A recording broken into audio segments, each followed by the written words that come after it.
Un dernier tour des enclos. Bientôt, Gilles Paulet sortira ses 500 brebis, non sans crainte. En Lozère, le loup rôde. À l'angoisse s'ajoute la colère de l'éleveur. Le plan loup exige la mise en place d'au moins 2 mesures de protection pour être indemnisé en cas d'attaque, comme l'utilisation d'un patou chargé de garder le troupeau. Mais ces prés sont traversés par des chemins de randonnée. Le risque est de voir l'animal s'attaquer aux touristes. Si jamais il y arrivait un problème avec les touristes, ce serait le propriétaire du chien qui serait responsable. Donc là, c'est impossible, quoi. C'est une des mesures qui ne nous convient pas. Bon, il y en a d'autres, il y a les fils électrifiés. Expliquez-moi comment on peut poser des fils électrifiés en bas, au fond de cette parcelle. Les éleveurs lozériens et aveyronnais se battent pour faire reconnaître les spécificités de leur territoire. Une motion d'abord, signée par plus de 700 personnes, puis l'interpellation d'Emmanuel Macron au Salon de l'Agriculture, avant d'être reçue à l'Élysée. Une petite victoire.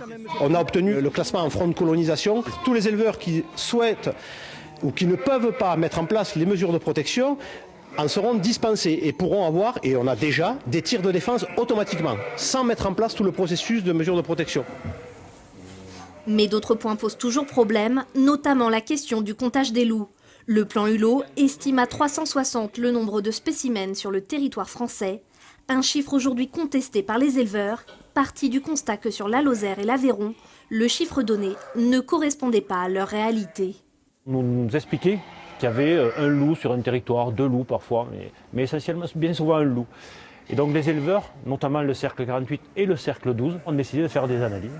Quand on a eu fait une vingtaine d'analyses, on s'est aperçu qu'il y avait 10 à 11 loups différents. Ces analyses ADN réalisées sur les brebis attaquées ont mis à jour d'étonnantes révélations concernant l'origine du loup. On a vu un très fort taux d'hybridation. On est quasiment à 100%.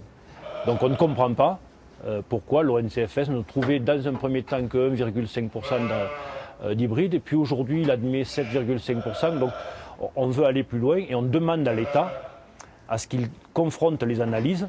Ce taux, s'il est confirmé, poserait de nombreuses questions. À partir de quel taux un loup devient-il un hybride? Est-il considéré comme un animal protégé ou féroce? Et donc peut-il être abattu par les éleveurs? De quoi nourrir encore un peu plus l'épineux débat de la présence du loup en France.